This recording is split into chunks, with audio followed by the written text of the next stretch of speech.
Momento da palavra, vamos lá em João, capítulo 17 de João. Estamos percorrendo aqui neste evangelho glorioso.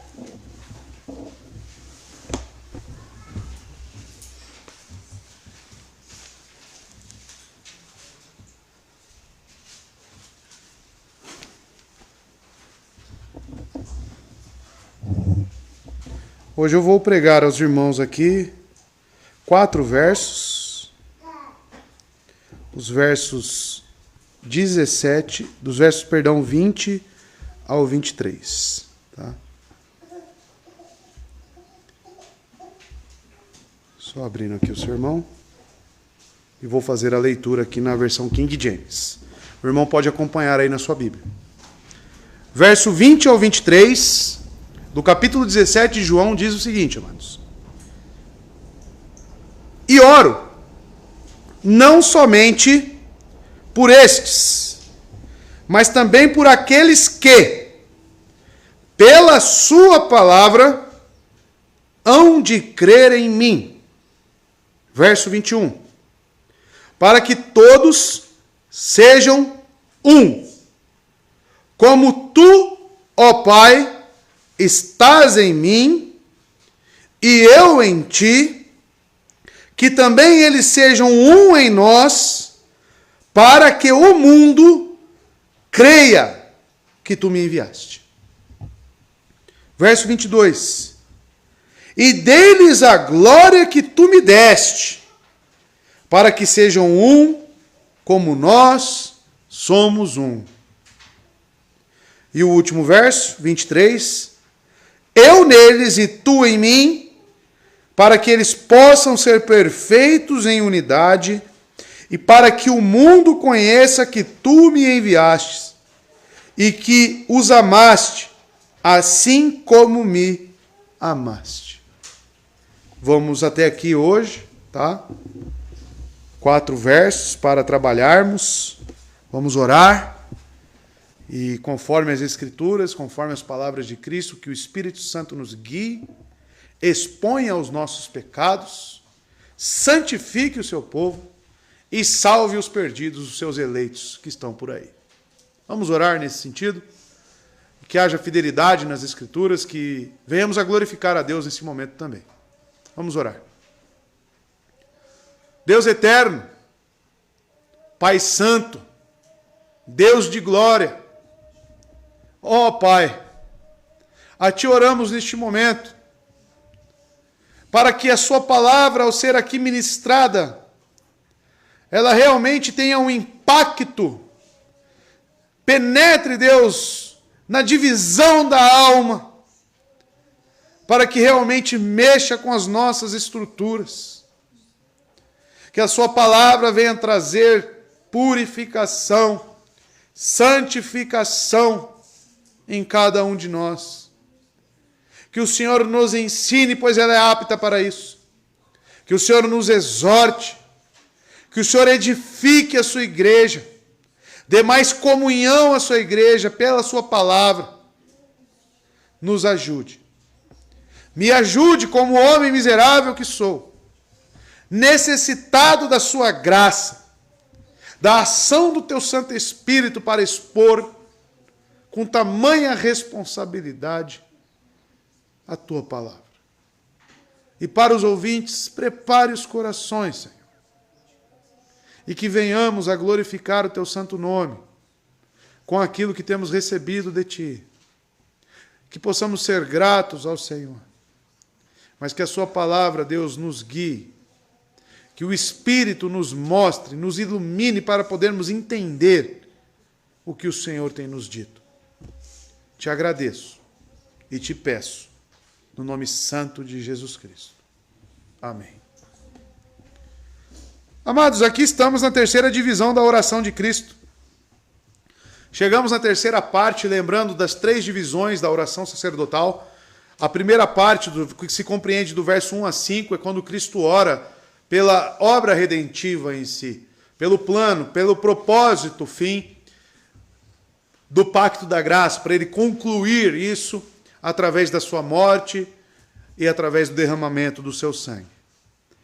Posteriormente, do verso 6 até o verso 19, nós vimos aqui, foi exposta a palavra de Deus, a oração de Cristo, onde ele intercedeu pelos seus discípulos, intercedeu pelos apóstolos, propriamente dito. Agora, a terceira sessão, ele intercede pela Igreja Universal. Não é a Universal do Reino de Deus, não. A Igreja Católica. Católica que eu digo é os remidos, espalhados em todos os cantos deste mundo. Jesus ora por nós, a pequena Igreja Batista Reformada de Mogi das Cruzes. Por mim e por você que crê no nome dele. Não significa que aquilo que foi dito também aos apóstolos, aos 11, não tenha uma aplicação aos crentes em geral. E foi feito nas exposições aplicações a nós, mediante aquilo que ele falou para os apóstolos. Mas, amados, aqui gravados no peito, gravados aqui, amados, em Cristo, está o nome dos escolhidos, a oração pelas suas ovelhas. Amados, além daquelas que foram conduzidas, os judeus, também existem outras, como ele disse em João 10, verso 16. E convém que ele as resgate também, e ele tem resgatado. Nossas vidas é a prova cabal de que ele é o bom pastor, e ele tem cuidado e tem reunido os que são seus. Só que ele não só reúne, ele continua preservando e cuidando, e orando, intercedendo por nós. Olhar essa oração é alimentar a nossa fé. Olhar para essa oração é olhar para os cuidados do nosso bom mestre. Jesus, veremos aqui, que ele ora por unidade. Ele ora por comunhão. Essa unidade, ela não é organizacional, mas ela é interior. Uma unidade espiritual baseada na vida dos crentes conectados em Cristo. Enxertados nele. E por causa da sua união com Jesus Cristo, uma vez que aquele que se une ao Senhor é um espírito com ele, conforme diz Paulo em 1 Coríntios capítulo 6, verso 17. Todos os crentes então passam a ser um. E como diz a nossa confissão quando define o que é a igreja, lá no capítulo 26, parágrafo 1, a nossa confissão diz: a Igreja Católica ou Universal, que, em relação à obra interior do Espírito e à verdade da graça, pode ser chamada invisível. Consiste de todo o número de eleitos que foram, são ou serão, reunidos em um só corpo, sob Cristo, a cabeça da mesma. Ela é a esposa, o corpo, a plenitude daquele que cumpre tudo em todos. A definição da nossa confissão sobre o que é a igreja. E é sobre esta que Jesus ora, sobre esta unidade, sobre essa conexão com ele, e se reunindo com ele nós somos um só pão e um só cálice. E em que consiste essa unidade, irmãos? Finalmente, os resultados da unidade nos crentes é a intenção de um propósito só. É o que estamos estudando aqui pelas manhãs de domingo. Eles, porque são de uma mesma opinião doutrinária, existe uma mesma visão no que tange a revelação, amam uns aos outros, e estão unidos em espírito e têm o mesmo objetivo de avançar com o reino de Deus. Mas os crentes podem interromper a sua unidade espiritual por um comportamento carnal e precisam ser exortados e ter uma mente só lutando juntos pela fé do Evangelho. Mas pode existir esse rompimento com a comunhão. Não que eles serão perdidos, mas existe um período de trevas na vida do cristão. Jesus, ele ora neste sentido. Ele ora ao Pai para que nós possamos permanecer unidos, sem quebrarmos a verdadeira unidade. Veja, por exemplo, apenas nessa introdução, gostaria de citar um texto aqui, mostrar aqui para os irmãos. Eu acho importante mostrar os textos aqui para os irmãos, né, porque traz muitos conceitos e ajuda na exposição. Olha em que consiste essa unidade de Cristo, falada por Paulo, Filipenses capítulo 1, verso 27, perceba lá o que diz. Não importa o que aconteça, não importa o que aconteça, exerçam a sua cidadania de maneira digna do Evangelho de Cristo. Que cidadania é essa? De uma era vindoura, de uma pátria celeste. Exerçam, está dizendo ali, a vocação, aquilo pelo qual vocês foram chamados. Não importa o que aconteça, hein? Não importa o que aconteça. Para que assim, quer eu vá e os veja, quer apenas ouça a seu respeito em minha ausência, fique eu sabendo que vocês permanecem firmes num só espírito, lutando unânimes pela fé evangélica. O que se compreende por fé evangélica? As doutrinas contidas no Evangelho, no que tange a Cristo, a sua pessoa e obra, no que tange a soteriologia de Cristo. Isso deve ser assunto unânime entre os cristãos. Por quê, amados? Existe uma falsa comunhão. Se Cristo ora devidamente aqui por unidade e comunhão, é porque existe uma falsa comunhão, é porque existe algo, e nós sabemos que Satanás e suas hostes gostam muito de simular aquilo que é parecido com a realidade, e distorcer e enganar, mas Cristo ora ao Pai, para que com cada um de nós, não seja assim. Do que se trata essa falsa comunhão? Amados, se a verdadeira unidade ela é interna e representa Cristo, não podemos então ser tolerantes com uma falsa comunhão. Em nome do amor, o que acontece? Em nome do amor, muitos trabalham duro para alcançar uma falsa unidade superficial e pecaminosa, que é ampla o suficiente para abraçar falsos cristãos e mesmo aqueles que negam as verdades centrais da fé cristã. Existe um grande impasse hoje, porque eu até entendo as pessoas que falam muito mal do calvinismo. E elas falam mal porque o calvinismo tem sido atualmente muito mal representado por muitas pessoas. Mas por que eu toco nesse assunto? Porque a soteriologia calvinista, que é um nome que eu nem gosto, né, porque deram esse nome, mas melhor utilizando como as doutrinas da graça, são doutrinas que, ao ver cristão bíblico, aplicando exegese bíblica, são verdades centrais do Evangelho. Por exemplo, salvação apenas por graça. É uma verdade central do Evangelho. Paulo disse o que aos judaizantes em Gálatas? São falsos irmãos. Então, amados, existem assuntos, e por isso temos uma confissão de fé, para que possamos batalhar unânimes, pelas verdades centrais do Evangelho. E nós veremos na exposição do texto que essa é a vontade de Cristo.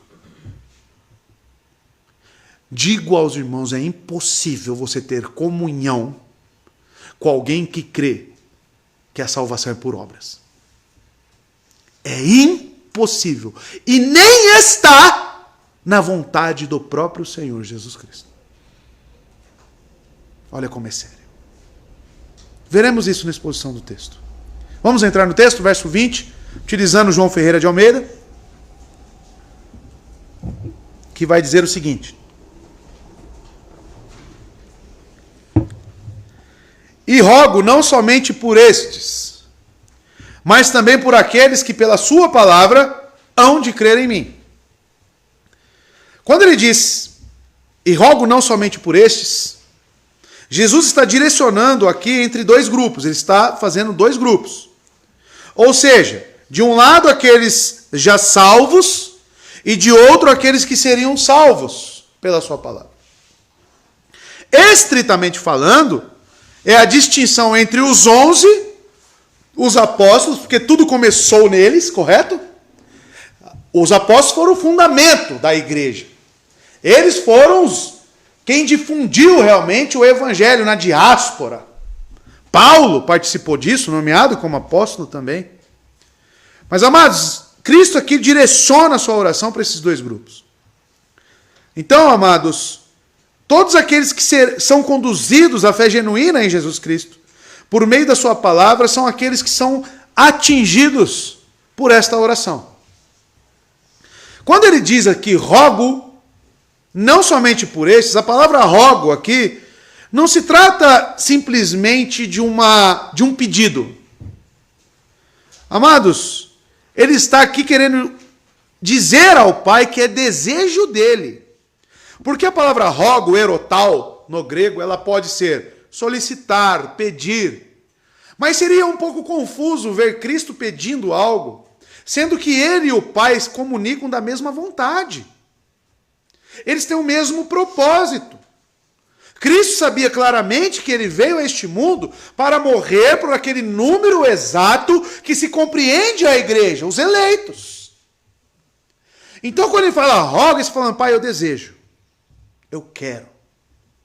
Tanto que o verbo aqui é indicativo, então indica uma ação, um fato, de que aquilo que Cristo deseja e quer é presente, irmãos, é real. E ele diz, não somente por estes, não somente pelos apóstolos, mas também por aqueles que pela sua palavra hão de crer em mim. A hora que eu li isso, eu falei, sou eu, é você, somos nós. Cristo olhou para nós. E no futuro, ao longo de toda a nova dispensação, ao longo, amados, de toda a história da igreja, muitíssimos outros seriam convertidos por meio da palavra daqueles que o seguiriam. Quando eu penso, amados, em um juízo escatológico entre a fila da direita e da esquerda, engraçado que da direita é só os eleitos, da esquerda é só os perdidos, né? Será que é sugestivo? Não sei, fica a seu critério. Certamente a fila da esquerda será maior. Mas da direita terá bastante gente também. Terá crentes genuínos. Às vezes eu paro e penso no quão deleitoso vai ser, junto com esses irmãos na glória, adorar ao Deus verdadeiro, sem pecado. Conversar com esses irmãos, todos os dias, juntos, louvando, adorando. E é esse o desejo de Cristo. É para isso que ele morreu. Quando eu penso, amados, na eternidade, meus sentimentos são aflorados, irmãos. O olho de Jesus, ele perscruta os séculos. Ele aconchega ao seu coração amoroso todos os crentes verdadeiros, como se eles já tivessem sido salvos, mesmo naquele momento. Ele se dirige aqui, hão de crer. Hão de crer aqui vem do grego pisteu, a mesma etimologia de piste, fé. Ele está querendo dizer com essa palavra, aqueles que irão se comprometer, aqueles que irão confiar. E o verbo, amados, está no particípio, e verbos no particípio, comunicam qualidade, é como se fosse um adjetivo. E o tempo é futuro. Ele está dizendo, olhando para não só o nosso tempo, agora. Ele está olhando inclusive para aqueles que virão, para essas crianças que ainda não receberam a fé, e se forem eleitas de Deus receberão. Ele está orando por esses. E os que nem nasceram ainda. O coração de Cristo, tão amoroso, olha por todos os seus, sem merecermos isso. Amados, a forma de expressão crer em mim indica que o que se tem em mente é uma fé genuína, o fruto da graça salvadora. Aqueles que receberão a fé nele. E Cristo já os ama. Você pensa nisso, é muito gratificante, amados. Pensar que antes de eu nascer neste mundo, Cristo já havia feito uma oração por mim. Que Cristo já estava intercedendo por mim e por você antes mesmo de reconhecermos ou acreditarmos nele. Quando eu olho para Cristo e os seus feitos, eu sou altamente constrangido, amados. Altamente constrangidos. Porque às vezes não oramos e não se preocupamos nem com as pessoas que estão do nosso lado no presente. E Cristo já estava olhando lá na frente. Antes mesmo de você existir, repito, e orando por você. Foi por amor que ele se entregou. Foi por amor que a sua obra nos atingiu. Louvado seja Deus. Mas também por aqueles que pela sua palavra hão de crer em mim, e olha o meio para isso. Pela sua palavra. Pela é uma preposição. Preposição no grego dia. Não é dia de dia, não, mas é dia. Dia é uma preposição grega. Que significa por e através de. O que eu e você precisamos entender é que a salvação ela só ocorre mediante as Escrituras. Só existe salvação mediante a palavra. Não só Romanos 10, 17, mas é mais um texto aqui. Que diz... Também aqueles que pela sua palavra hão de crer em mim. Pela sua palavra. Eu vi um anjo e agora acredito em Cristo. Mentiroso. Eu senti um arrepio, agora sou cristão. Mentiroso. Ouvi o Evangelho. As palavras deste livro. Ou li elas. E agora eu creio nessa mensagem. Aí eu creio na sua profissão de fé. Texto tal falou comigo. Aí eu creio na sua profissão de fé. Através desse texto eu tive os meus olhos abertos. Aí eu acredito na sua profissão de fé. O meio usado para conduzir a fé sempre será a palavra. Amados, a mensagem da salvação, seja oral ou escrita, é pela palavra. Se for oral e for condizente com o que está escrito, é a mensagem do Evangelho. Porque talvez muitos pensem, pela palavra, então é só lendo o livro. Não, você pode anunciar isso. Você pode falar sobre esse livro. Você pode falar sobre essa mensagem de salvação, estando embasado neste livro. E essa mensagem salva.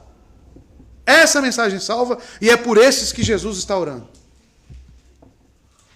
Uma oração de segurança. Esta certamente é uma base notável de confiança, pois se cremos em Cristo através da doutrina do Evangelho, não podemos entreter dúvida nenhuma de que não estamos unidos com Ele. Se você crê na palavra, irmãos, verdadeiramente, a dúvida não pode estar na sua mente. Se você crê nesses fatos, e se você realmente está em Cristo, está apossado nele, conectado a Ele, por isto, naquilo que você constata como fatos, é uma certeza inerente da sua vida. Esteja certo de que essa oração é para você. Esteja certo de que você é um salvo. Agora, se você tem dúvida, eu não sei. É tudo muito nebuloso no que tange a Cristo para mim, você não é salvo. Se você duvida da palavra, dos fatos, se você não confia, se você não se entrega a isso, de que Cristo morreu naquele madeiro pelo seu pecado, se isso não é uma verdade absoluta na sua vida, você precisa de conversão. Você precisa crer. A base do cristianismo é crer nessa justificação, pela graça, pelo sacrifício vicário. Amados, esta oração de Cristo é uma armadura segura. E quem se abrigar nela estará seguro de todo e qualquer naufrágio, pois é como se Cristo solenemente jurasse que devotaria seu cuidado e diligência em prol da nossa salvação. Essa oração é uma base tão segura que é uma confirmação de que somos salvos e de que Ele garante isso por nós. Verso 21. Para que todos sejam um. Assim como tu, ó Pai, és em mim e eu em ti. Que também eles sejam um em nós, para que o mundo creia que tu me enviaste. Levando em seu coração todos os membros da Igreja Universal, os que já nasceram, os que estão por nascer, e vendo-os todos já como existindo. Amados, eu quero levar você a ter um vislumbre da visão que Cristo está tendo aqui nesta oração. Cristo, quando oferece essa oração pelos seus eleitos, Ele já está vendo todos reunidos em um só lugar. A sua obra está prestes a ser concluída e Ele já encara como concluída. E Ele já consegue enxergar os resultados disso. Cristo já está vendo os seus eleitos, todos eles, a sua família, os seus irmãos, reunidos, purificados em um só lugar. Para que todos sejam um. Vendo todos como já existindo, Jesus ora para que espiritualmente eles possam continuar a ser. O que no versículo 11 era um propósito de uma solicitação, aqui é a própria solicitação, a unidade de todos os crentes. Lembremos do verso 11. E agora eu não estou mais no mundo, mas eles estão no mundo, e eu vou para ti, Pai Santo. Guarda em teu próprio nome aquele que tu me deste, para que eles sejam um como nós somos um. Cristo aqui no verso 11 falou da preservação dos seus em santidade. Aqui tem um tom diferente, já tem um tom de todos reunidos. Deles todos juntos, nós juntos. Amados, a nossa comunhão na igreja é muito significativa. Se você negligencia a sua igreja, você está pecando diretamente contra o Evangelho e contra a própria vontade de Cristo. Estar unido entre o povo cristão é uma pequena amostra dos próprios desejos, sentimentos, obra do nosso Senhor Jesus. Estar juntos no dia do Senhor não deveria ser nem um pouco um sacrifício para você. Deveria ser uma grande alegria. Porque é justamente isso que Cristo deseja, amados. Que sejamos um. Eu consigo, amados, através desse texto, enxergar a alegria que Cristo tem com a unidade dos eleitos. A alegria de Deus. Salmo 133, olha só o que diz, amados. Sempre lemos aqui no dia de comunhão, e isso é maravilhoso. Salmo 133.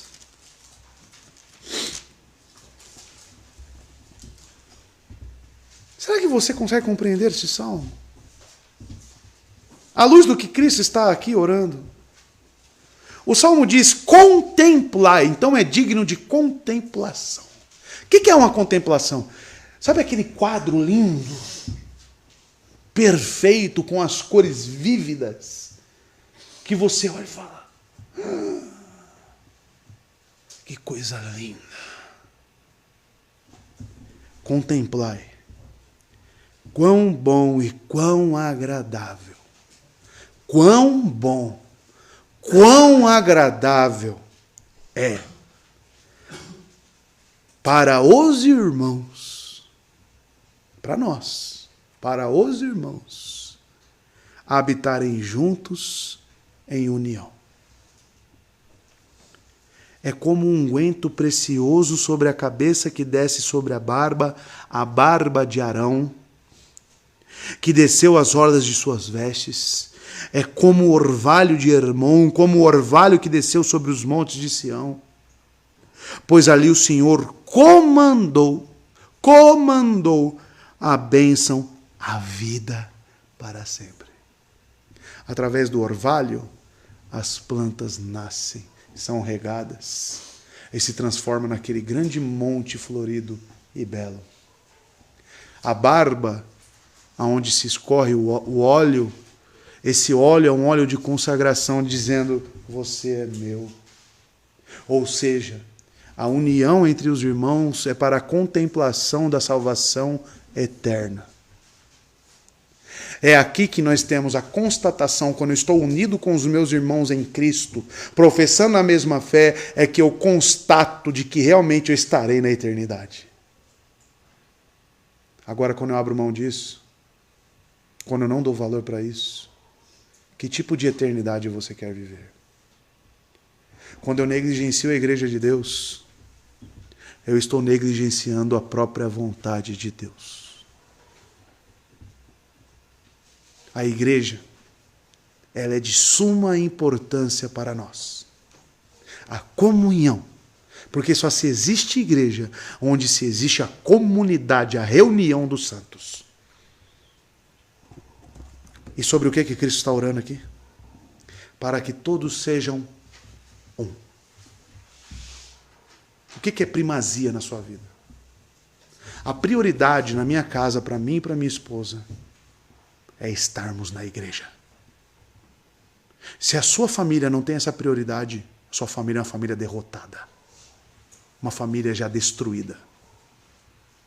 Se você não passa os dias da sua semana já pensando na reunião dos santos, você está com a sua mente mundanizada. Estar aqui é motivo de alegria para nós. Tanto que eu falo para os irmãos: veja quem não veio e já mande mensagem e já cobre eles por que eles não estão vindo. Por causa disso. Porque é a vontade de Cristo para seus eleitos. E se tem alguém não vivendo essa vontade, ou está com a sua comunhão com Cristo rompida, ou não é dos seus.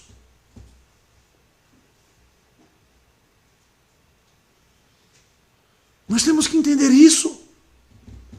Nós temos que entender qual que é o propósito de estarmos reunidos. O que isso significa para nós? E olhe, assim como, de novo, advérbio de conformidade. Olha que tipo de unidade que Ele quer que nós tenhamos. Assim como tu, ó Pai, és um, és em mim e eu em ti. Como você classifica essa interação entre o pai e o filho? Como você enxerga?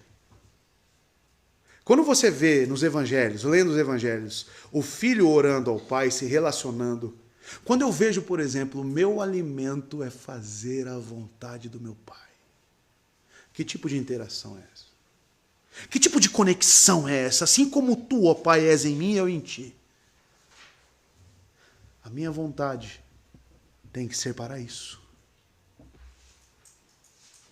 Porque se a mesma comunhão que nós temos que ter, e como vimos em Filipenses na introdução, unânimes na defesa do Evangelho, será que isso aqui está contido no Evangelho?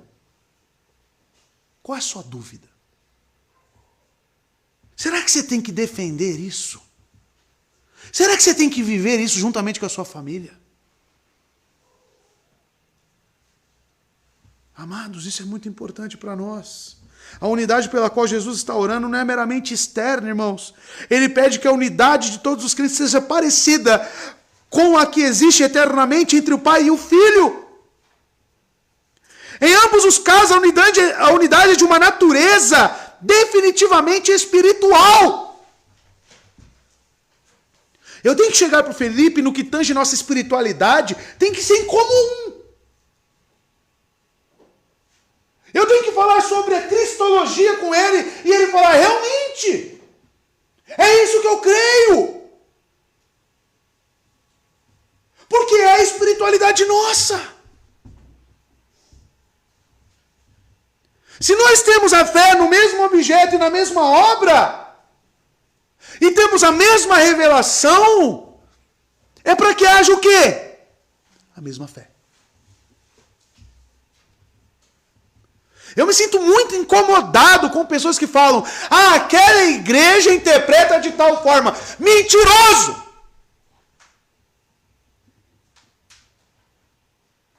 Me sinto extremamente incomodado quando, isso aí é tal igreja vive dessa forma. Tal igreja. Então ela conduz os fatos espirituais conforme os seus achismos, conforme suas próprias vontades. Como diz, lá na Batista Reformada, eles não aceitam pastoras. Eu não aceito! Eu! Ou a palavra que proíbe? É assunto de fé. É assunto claro. É assunto de questão de leitura, de interpretação e de sinceridade. Para ler a palavra tem que ser puro de coração, amado. Para ler as Escrituras, você tem que se despir das suas opiniões e achismos. E ver o que está escrito. Isso que eu estou falando aos irmãos é para você já estar anotando, para ver se é verdade. Porque o dia que eu pregar algo que não é da sua fé, não tem mais como nós termos comunhão. O Espírito na igreja que é dele, vai gerar o que em nós? Unânime pensamento. Estou na igreja lá, mas não concordo com um monte de coisa. É? Quais coisas? Quais coisas? É de espiritual, nível espiritual? É doutrinário? O que você quer aqui então? Causar divisão? E nem se propõe às vezes para chegar e realmente, com sinceridade, com pureza de coração, esclarecer as dúvidas. Cuidado com as reservas mentais, irmãos. Cuidado com as reservas mentais. Esclareça as dúvidas, estude, busque esclarecimento sempre. Sempre. Não estou dizendo que você vai entender tudo da noite para o dia, porque nós sabemos que a vida cristã, ela é um desenvolvimento espiritual. Mas existe um livro, existe um norte, existe um meio. Existe algo que pode nos direcionar com eficácia. E o que se espera de todo cristão é o quê? Onde isso aqui fala, nós nos calamos. Como Martinho Lutero disse, a minha consciência é cativa às Escrituras, a palavra. Se vocês me provarem, ele fala para aqueles clérigos, se vocês me provarem nas Escrituras, eu mudo meu pensamento. Eu mudo. Eu mudo. Se você provar para mim, por exemplo, que salvação é pelas obras nas Escrituras, eu mudo de pensamento. Eu me torno arminiano. Eu me torno. Minha palavra. Se você me provar nas Escrituras, com exegese bíblica, com sinceridade e transparência, de que a salvação é por obras, eu mudo de posição. Eu mudo. Eu quero ver provar, né? Quero ver provar. E ele diz, amados, e também eles sejam um, olha só, em nós. Perceba a relação. E olha como é sério isso aqui.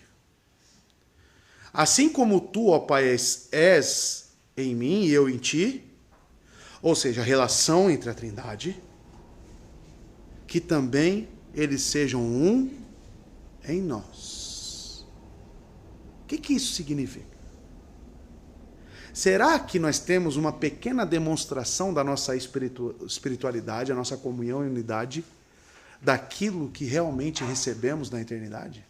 Será que existe uma relação? Olhe para o texto. Para que todos sejam um, todos os crentes, todos que viriam a crer na palavra, assim como o advérbio, tá?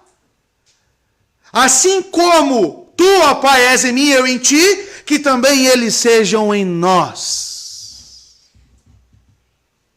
Então, essa comunhão que nós temos, essa convivência que nós temos, espiritual, irmãos, espiritual. Eu não estou falando aqui de ter os mesmos gostos, de ter o mesmo time de futebol. Não é isso que eu estou falando. Eu estou falando no que tange a nossa espiritualidade, tem que ser a mesma. Assim como o pai é com o filho. Aí nós seremos com eles. Olha a relação do que Cristo faz. Será que é sério isso? Será que a comunhão é algo de suma importância? Logo eu penso de que quem não tem comunhão com seus irmãos é impossível de ser um salvo. Desigrejado. Coitado. Coitado. Não conhece esse texto. Não conhece. Quando você lê para um desigrejado, para que todos sejam um, ele fala, eu sou sozinho. Eu sou sozinho. Eu sou a igreja. Ah, é? Então Cristo está errado, você está certo. Que absurdo. E veja. Não acabou o versículo. Amados, então essa unidade de todos os crentes, que por sua vez tem sua raiz na unidade com o Pai e o Filho, e que foi modelada de acordo com a unidade que existe eternamente entre as duas pessoas divinas, adquirimos um propósito, uma coragem numa mesma fonte. É isso que Cristo está dizendo. Para quê? Para quê? Explicativo. Para quê? O mundo creia que tu me enviaste. Isso aqui traz ainda mais peso sobre as palavras e para o nosso entendimento. Se uma igreja não tem isso que ele está orando ao Pai, essa unidade espiritual, como que fica a questão de anunciar o Evangelho? Não tem Evangelho. Você vai na igreja, só briga. Um é arminiano, o outro é calvinista, o outro é almeraldiano, o outro é não sei o quê, que hoje tem tanta coisa. Aí você fala, não, mas o que importa é Cristo. Ele fala que crê em Cristo, ele também fala que crê em Cristo, ele também fala que crê em Cristo. Então isso nos une. Ah, une? Como? Olhe para essas igrejas, que certamente você conhece, e veja como que é a interação entre esses irmãos. É impossível. A verdade é uma só, irmãos. Ele diz, para que o mundo creia que tu me enviaste. Olha que interessante. Aqui está o propósito da unidade, da comunhão na igreja. Essa unidade espiritual. Quando os crentes são unidos na fé e apresentam uma frente comum ao mundo, eles exercem poder e influência. Quando são divididos por brigas e desavenças, o mundo, no sentido ético, humanidade necessitada de salvação, ela não saberá o que pensar deles. Quando as pessoas de fora olham para a nossa igreja, o que elas enxergam? Eu vejo alguns irmãos comentando, a Brenda chegou para mim, pastor, o fulano chegou para mim e falou, como você consegue, né? É difícil ficar naquela igreja. Nós já temos alguns comentários de fora de o que é ser membro na Igreja Batista Reformada. De que é algo difícil, de que lá só é exortado, né? Que é um caminho muito difícil para se viver. Mas quando ele vê que tem um, tem outro, tem outro. As irmãs do GC chegou para ele. Desculpa eu citar, tá? Esse eu não posso deixar de cor. GC, você é muito parecido com aquele povo. Vocês são tudo igual, vocês parecem tudo igual. Graças a Deus. Graças a Deus por isso. Isso é um vislumbre de fora das pessoas de que nós estamos tendo o mesmo pensamento. Ou falam para outro, você está ficando louco igual aquele pastor lá. Você está ficando louco igual a ele. Graças a Deus por isso. Se nós estamos tendo fidelidade às Escrituras, a tendência é nosso pensamento ser igual. É ser igual. E coincidentemente, que coincidência não tem nada, aqui não tem nada de coincidência, mas sim é a vontade de Cristo. É a vontade de Cristo. E dessa forma as pessoas vão pensar, é a questão dos mártires. Sabe como as pessoas de fora olhavam para os mártires?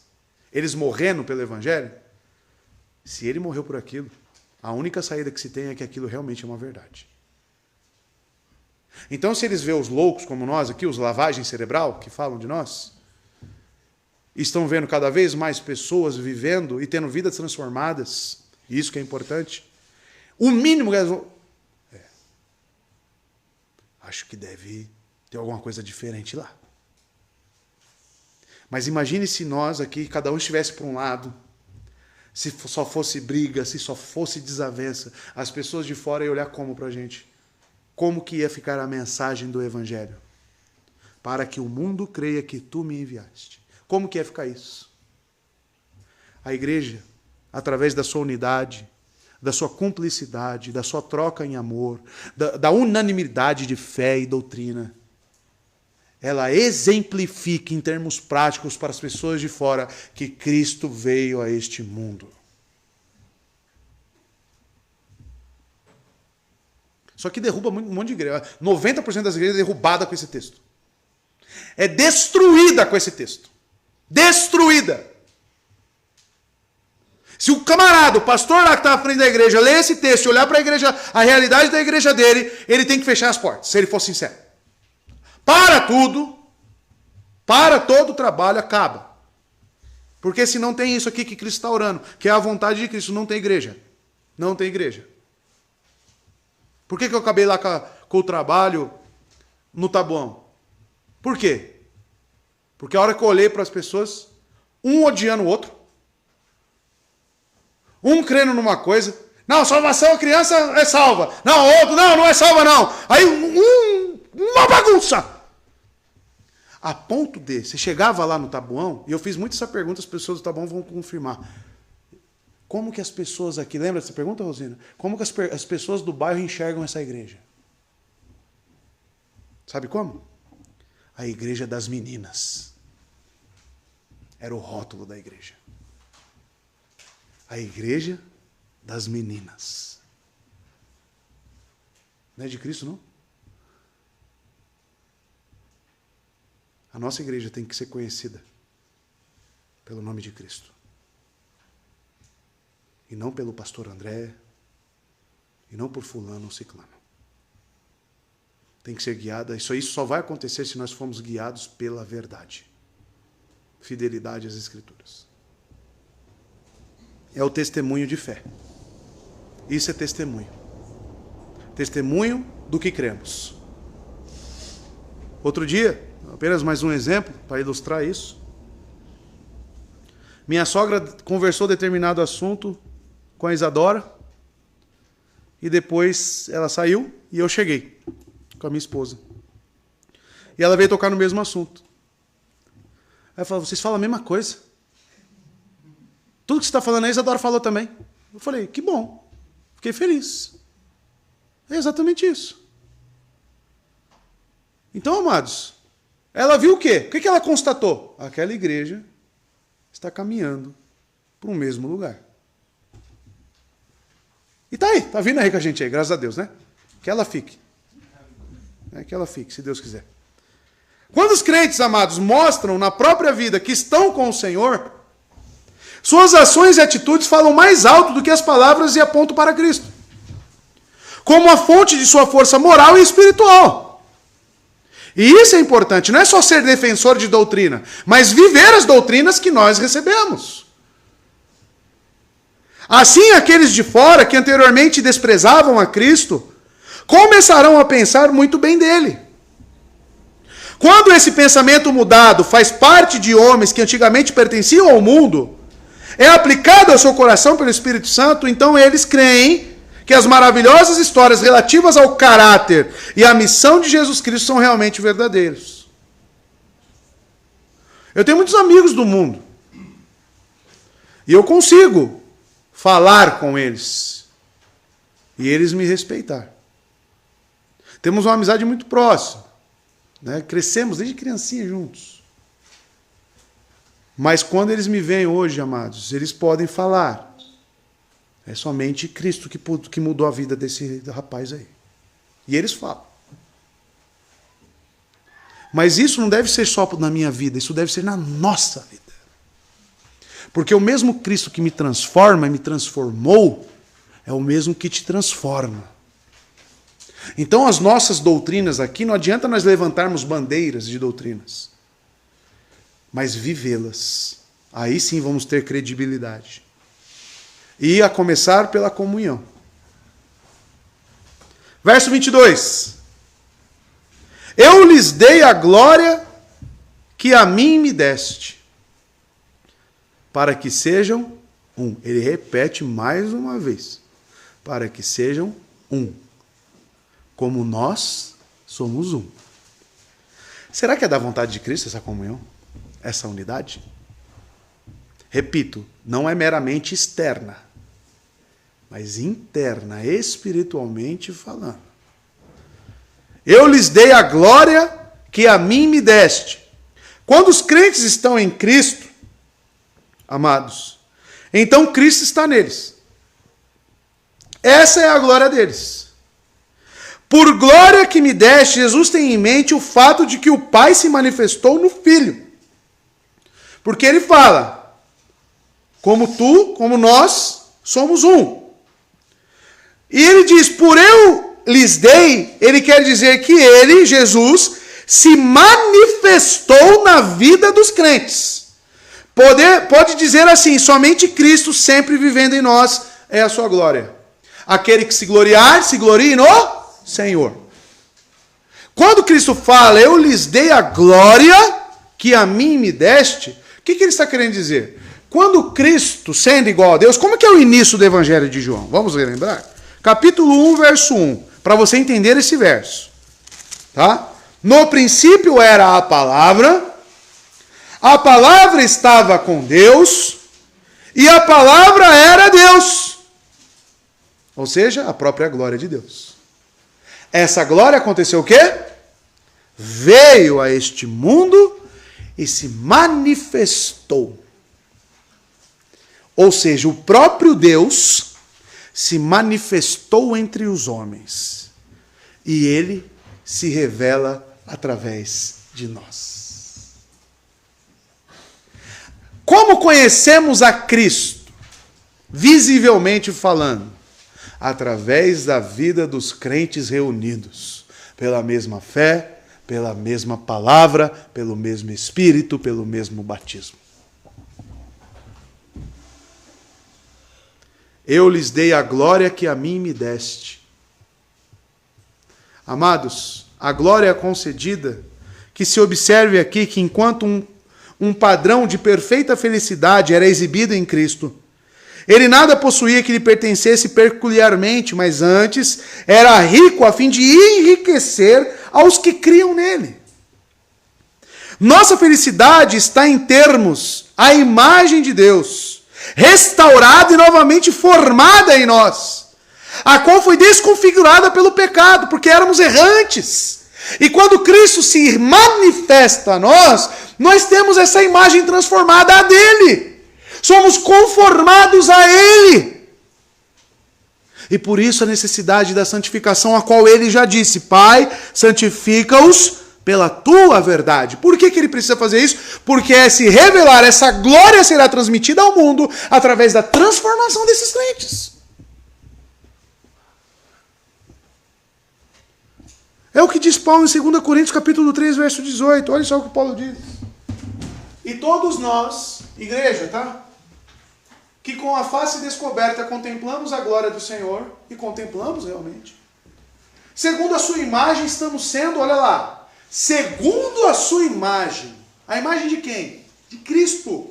Estamos sendo transformados com glória cada vez maior. A obra de santificação na sua vida, ela tem que ser um bem precioso para você, porque essa obra é a glória de Cristo. Você quer glorificar a Deus? Nosso fim não é glorificar a Deus? Quer comamos, quer bebamos? Então coma, beba, se vista como Cristo. Tenha a mente de Cristo, a qual vem do Senhor, que é o Espírito. E quem aplica isso em nós? Quem nos guia pela verdade e nos purifica? O Espírito Santo. Amados, esse é o desejo do Pai. Esse é o desejo do Filho. E esse é o desejo do Espírito Santo para a vida dos crentes. Para que sejam um, como nós somos um. Os crentes são coparticipantes de Cristo. E nesse sentido, da natureza divina. A glória que Jesus dá aos crentes significa que eles se tornaram uma só planta com ele. Portanto que ele faz uma parábola no capítulo 15, eu sou a videira, e nós somos os ramos. Tá? É exatamente isso. Então, amados, que ele não pode ser concebido, nós não podemos ser concebidos, crentes, fora de Cristo. Ele é a fonte de todas as bênçãos que sempre receberemos. E que nós, por sua vez, desejamos arduamente agradar-lhe e se esforçar nisso. Você, se é um cristão, o seu desejo tem que ser, todos os dias, eu desejo ser mais parecido com Cristo. Por quê? Porque eu sei que esta é a forma absoluta de glorificar o Pai. Então a nossa batalha é, cada dia mais, negar a si mesmo, tomar a nossa cruz, morrer para nós e seguir a Cristo. E essas são as condições que ele impõe sobre os seus seguidores. Aquele que quiser me seguir, negue a si mesmo, negue as suas vontades, morra, porque cruz, tomar a cruz é instrumento de morte. Morra! Morra! Para que eu nasça. E você renascendo, e é o que ele diz a Nicodemos, necessário vos é, Nicodemos, nascer de novo. E nós nascemos de novo, somos nascidos nele. Talvez inicialmente como um pequeno ramo, mas já com características de Cristo. Nós precisamos ter as características de Cristo.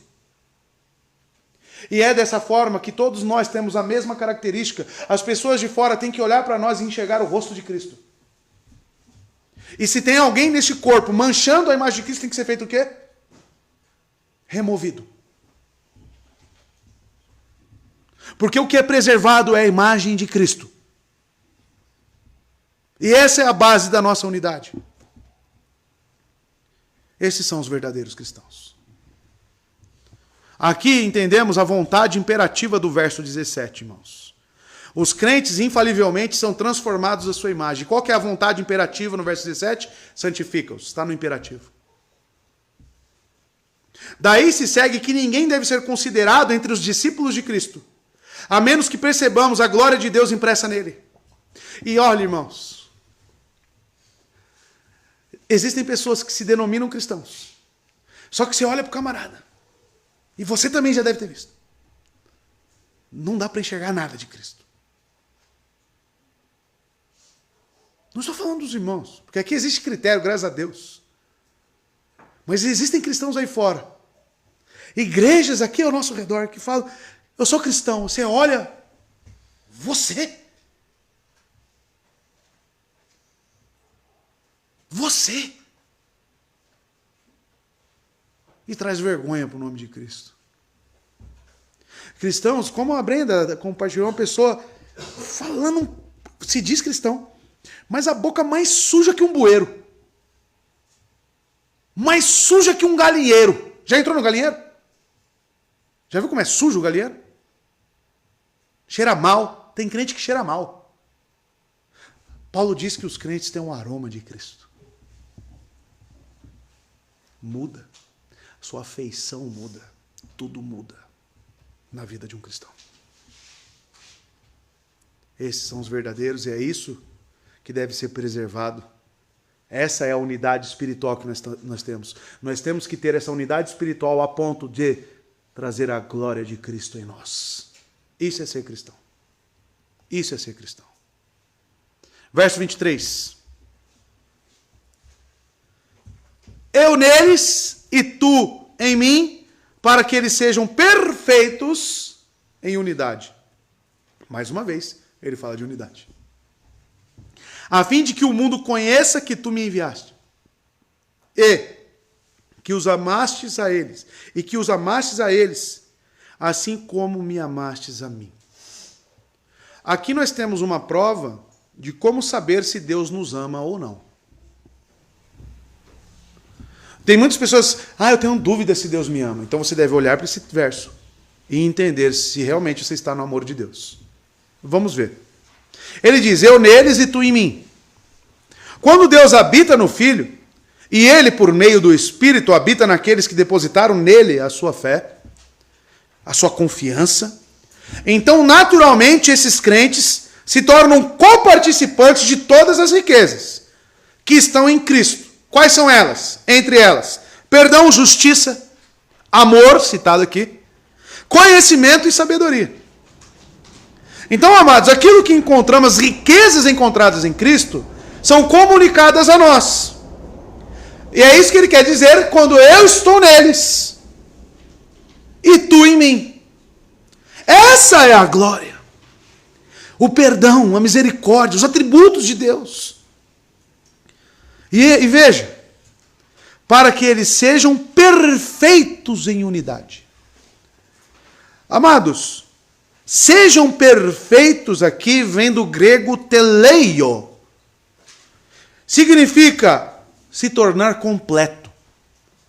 Opa, se tornar completo. Ou seja, amados, o verbo aqui também está no particípio, então exprime qualidade. O tempo é perfeito e descreve uma ação que é vista tendo sido concluída. E a voz é ativa. Ou seja, amados, quando todos os membros da Igreja Universal se tornarem coparticipantes das bênçãos em Cristo, a Igreja, é claro, será da mesma forma que o Pai e o Filho são um. E essa é exatamente a razão pela qual Cristo deu toda a sua glória aos crentes. Ou seja, para que eles se tornem perfeitamente um. Ou seja, aquele que chamou, justificou, correto? Romanos. Ou seja, essa obra ela é completa. A característica de um crente é se tornar perfeito. Será que eu vou me tornar perfeito? Não. A obra da redenção na vida de um crente é, nesta unidade, nesta comunhão, junto com seus irmãos, todos eles se tornarem perfeitos. Sejam perfeitos como o Pai é perfeito. Segue a paz para com todos e a santificação, sem a qual ninguém verá a Deus. Por causa disso. A santificação é a prova indizível de que você está sendo trabalhado e aperfeiçoado em Cristo. Só que isso individualmente acontece e também deve acontecer coletivamente na igreja. Eu, como pastor, eu oro em casa. E eu vejo e analiso a vida dos irmãos para ver se os irmãos estão crescendo em santificação. E eu enxergo.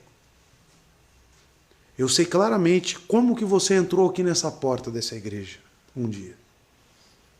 Eu lembro como se fosse hoje. Como que você falava? Qual que era a sua fé? E como que você está hoje? Claro que uns avançaram mais, talvez porque se esforçaram mais, e outros um pouco, mas houve avanço. E outros estou aguardando no Senhor. Mas, amados, a obra de Cristo está bem clara aqui, para que eles, olha só, eles quem? A igreja, os eleitos, sejam perfeitos. Por que, amados, é particípio? Essa é a qualidade do eleito de Deus. Avançar em perfeição. Essa é a obra de Deus na vida deles. A igreja de Cristo, a unidade pela qual Cristo faz a solicitação, é mais do que ética. É uma unidade tão íntima, tão vital, tão pessoal, que é moldada no relacionamento que existe entre as pessoas da Trindade. O parâmetro é a Trindade. Olha o parâmetro! Olha o nível de excelência. Às vezes minha esposa fala, você é muito crítico. Seu nível de excelência lá. Olha esse! Olha o nível de excelência que é a comunhão entre os crentes. É a Trindade. Amados, bem como baseada na Trindade. É uma unidade não apenas de fé, esperança e amor, mas de vida. É a ponto, isso é tão a ponto, de falar, baixarem um decreto aqui em Mogi das Cruzes ou no país, falar, igrejas evangélicas se abrirem, a polícia vai chegar e está permitido fuzilar todos. É eu chegar e nesse decreto falar, irmãos, eu estarei lá. E os irmãos verdadeiros falar, pastor, eu também estarei. Domingo, quarta-feira, sexta-feira estaremos cultuando a Deus. Mas se morrermos, será para a glória de Cristo. É a esse ponto. É esse ponto, irmãos. Não tem espaço para dúvida, entendem? Não tem espaço para titubear. Não tem espaço.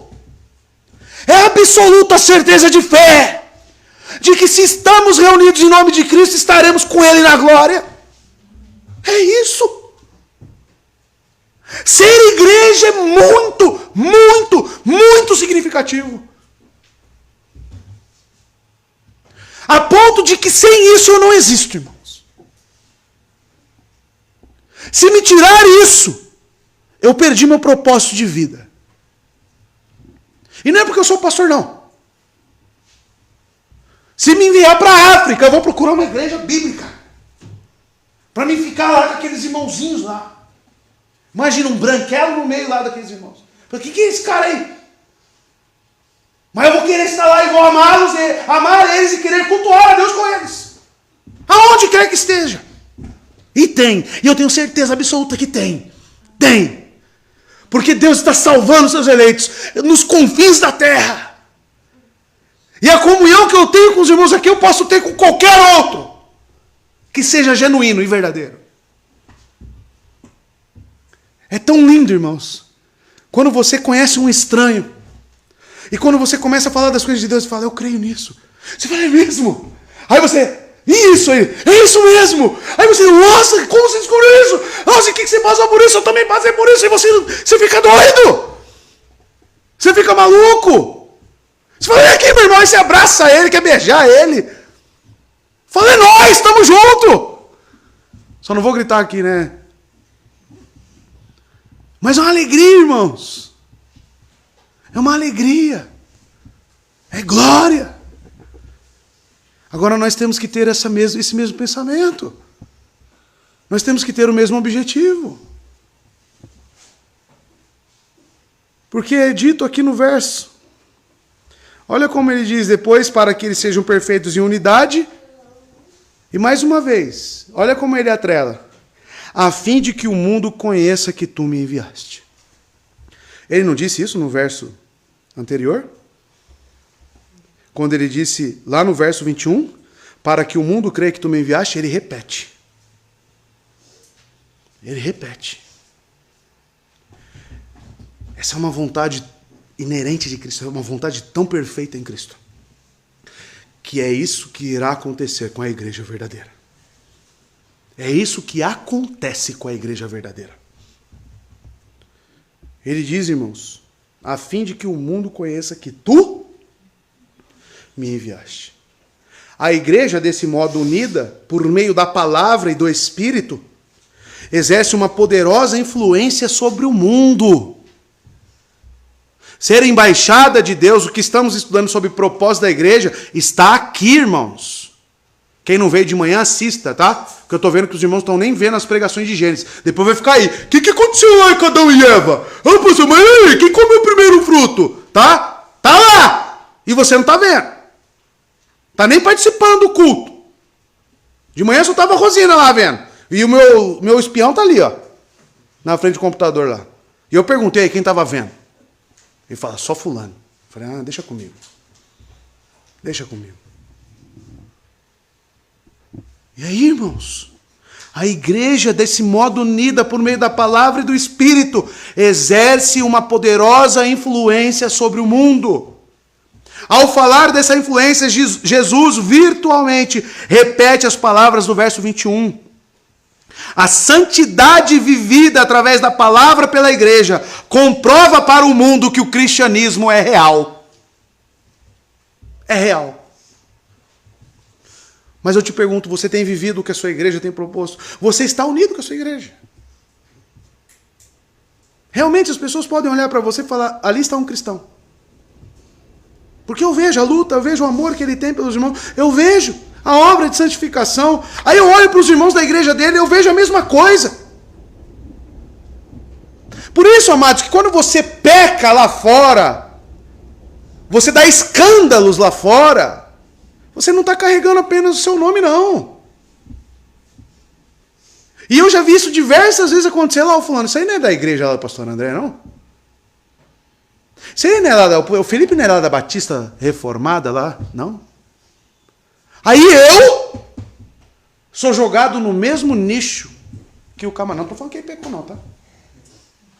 Só estou fazendo uma alegoria aqui. Aí eu sou colocado no mesmo nicho que a pessoa que está escandalizando o nome de Cristo, trazendo vergonha para o cristianismo. É por isso que Paulo diz, um pouco de fermento ele leveda toda a massa. Tem que ser excluído, tem que ser tirado do nosso meio. Não pode. É um compromisso de vida que nós temos. Errar, vamos errar. Mas precisamos ter humildade de reconhecer o erro e recomeçar. E falar, pastor, minha vida está um caco. Minha vida está uma vergonha. Estou incomodado porque eu não tenho transparecido Cristo. Me ajude, ore por mim. Mas não. A pessoa prefere caminhar, seguir o caminho da destruição sozinha, rejeitando as Escrituras, rejeitando a igreja, se afastando da igreja, se afastando da oração, se afastando da leitura bíblica. Que ajuda que você quer, meu irmão? Que ajuda que você quer? Talvez eu te responda, será mesmo que você quer ajuda? Porque eu estou aqui. Mas você quer estar? É necessário fé, irmãos. A fim de que o mundo reconheça que tu me enviaste. E, tem uma conjunção aqui, que os amastes a eles, assim como me amastes a mim. Olha como isso é lindo. Portanto, o propósito adicional que Jesus tinha em mente quando ora por unidade é que o mundo possa enxergá-la como sendo o produto do amor do Pai. Como sabemos se somos amados por Deus? Aqui. Aqui. Se realmente o que vivemos é prático, é tangível. A ponto das pessoas lá fora olharem para nós e falar: ali está o Evangelho. Aí Deus nos ama. Aí eu tenho certeza que eu sou amado. Agora, se eu odeio meu irmão, se eu não estou nem aí. Porque odiar não é só querer matar, não, tá, irmãos? Odiar é você não estar nem aí. Nem aí. E João é muito claro: aquele que odeia seu irmão, o amor de Deus está nele? Não está. Por quê? Por causa disso aqui, ó, que estamos vendo. Conclusão. E vamos para a ceia. Ele quer dizer que é uma exibição muito notável. Existe uma exibição muito notável. Um penhor muito excelente do amor de Deus para com os crentes. Que é transparecido, que é vivo na igreja. Que o mundo, a ponto do mundo ser compelido a sentir. Que queira, quer não, quando o Espírito Santo que neles habita, envia os raios da justiça e da santidade. De fato, há outras formas inumeráveis em que Deus diariamente testifica seu amor paternal para conosco. Realmente, esse amor, ele transparece de outra... O amor de Deus é tão grande. Mas uma prova, uma das formas que ele transparece seu amor, que ele demonstra seu amor por nós, é através da unidade da igreja, através dessa troca, desse cuidado que nós temos, dessa fé que nós temos. Então, amados, a marca da adoção, essa marca de estar com Cristo, ser adotado através de Cristo, justificado nele, é a marca infalível. E que nós, irmãos, essa é só a primeira parte, não acabou a oração por nós não, tá? Temos ainda mais 3 versos semana que vem. Mas o que fica destacado aqui, nesta oração, nesses 4 versos apenas, é que esta comunhão, essa unidade de fé, essa troca que nós temos aqui, essa sujeição a Cristo de vida, ela testifica o Evangelho. Ela mostra o amor de Deus. A ponto, amados, de conseguirmos ter segurança da nossa salvação. Agora, se você não se preocupa com essas coisas, se você não está nem aí para aquilo que Cristo ama, eu só posso dizer para você: arrependa-se. Porque você é um miserável homem. Arrependa-se. Creia em Cristo. Se junte à igreja dele. E assim você terá vida em abundância. Somente assim. Que Deus abençoe os meus irmãos e que nós possamos crescer em amor, em santidade, em conhecimento das Escrituras. A caminhada só começou, mas Cristo tem cuidado de nós pela sua palavra. É o bem maior que nós temos.